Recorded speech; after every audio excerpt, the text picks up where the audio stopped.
کوئی ایسے وظائف یا ایسے اعمال، ایسی نیکیاں بتا دیں کہ جو لازمی طور پر مسلمان کو رمضان میں کرنی چاہیے۔ دیکھیں، چند ایک عبادتیں تو رمضان المبارک میں ویسے ہی کرنی ہوتی ہیں۔ جیسے رمضان کے روزے رکھنا فرض ہے، تو اب وہ جس پہ فرض ہے اس کو فرض کے طور پہ اسے ادا کرنا ہے۔ اچھا، اسی طریقے سے تراویح 20 رکعت تراویح ادا کرنا، یہ سنت موقدہ ہے، تو لہذا اس والی سنت پر بھی لازمی طور پہ عمل کیا جائے۔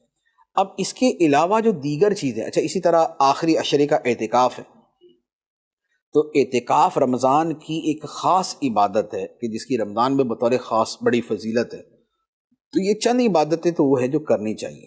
اب اس کے علاوہ آدمی اپنے معمول میں کوئی بھی عبادت شامل کر لے، خواہ 1 یا 2 یا 3 یا 4۔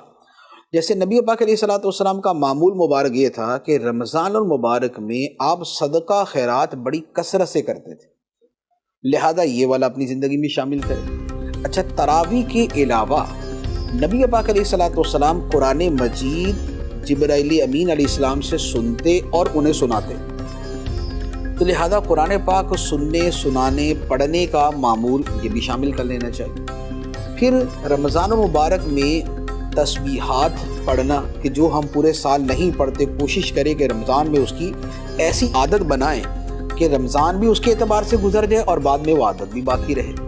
پھر اس کے ساتھ یہ بھی ہے کہ جیسے فرمایا نا کہ پہلا عشرہ رحمت، دوسرا مغفرت، تیسرا جہنم سے آزادی، تو اس کے حوالے سے جو دعائیں ہیں وہ دعائیں اپنے معمول میں شامل کر لیں کہ پہلے عشرے میں رحمت کی دعا، دوسرے عشرے میں مغفرت کی دعا اور تیسرے عشرے میں جہنم سے آزادی کی دعا۔